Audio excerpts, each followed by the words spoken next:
people were evacuated from the highest risk areas there. The storm was nasty for sure. Now the Weather Authority forecast, and meteorologist Violet Skyber, who just as I was reading that said, but wait, there's more. There is more. Now we're on the 7th name of the list. Officially, Tropical Storm Gaston has just developed, but it's way out in the Atlantic, not looking to make landfall anywhere or cause issues for anyone. But Okay. This is another name that we can check off the list. We'll move on. Hopefully that is the last one that's going to hit that area, at least over by San Juan. They've been seeing way too much rainfall, but we'll continue to monitor if any new systems do develop in the tropics. But right now, no other areas of concern. For us in central New York, we are watching something else, our own strong weather system that's going to arrive late tomorrow, bringing the threat of some strong to severe storms, along with a big change in the temperature with this system. It's going to feel like summer tomorrow ahead of it, and then a huge cool down on the back end, feeling a lot more like fall. And it's just in time for the official start of fall as well, which begins on Thursday, and heading into the weekend, looking to stay on the cooler side as well.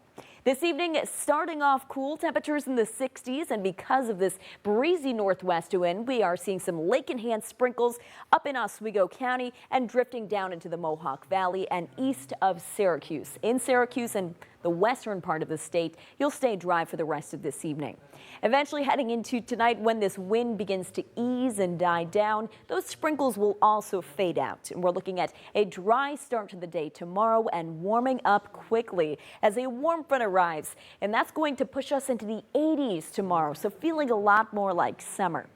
A good chunk of the day is going to stay dry, but as we look at towards the evening hours, that's when we're tracking scattered thunderstorms with a good chance to see some of these being strong to severe.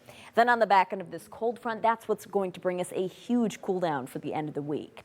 So tomorrow evening is going to be the best chance to see severe storms, and it will be for areas in Syracuse, the North Country, and the western part of the state that's under a slight risk. Areas further east, less likely to see strong to severe storms. The main threats will be gusty high winds, but we can also see some large hail, heavy rainfall leading to some localized flooding, maybe even flash flooding, and can't rule out an isolated tornado, but a very, very low risk at that. Now let's time this out hour by hour. For this evening, we are still seeing a few spotty lake-enhanced sprinkles over Oswego County and heading to the south and east. In Syracuse and areas further west, seeing more sunshine and drier weather. Tonight, as those winds ease, those sprinkles taper off, and we also cool down too. Temperatures will drop down into the lower 50s in Syracuse, maybe even some higher elevations in the upper 40s. And we stay dry with mostly cloudy skies. The first half of the day tomorrow is a pleasant mix of sun and clouds and warming up quickly. Upper 70s by lunchtime, lower 80s in the afternoon. Then a line of thunderstorms heads in from the northwest to southeast. Around 4 or 5 p.m. is when it reaches Syracuse. And that's not the only line. That's our first round of storms. Then Wednesday night, that's when we're tracking our second line, but it heads out before the morning commute on Thursday. A check of your 7-day forecast. Feeling like summer tomorrow in the lower 80s with afternoon to evening storms.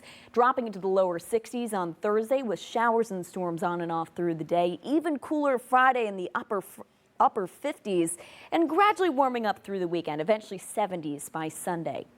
And Super Dirt Week is back.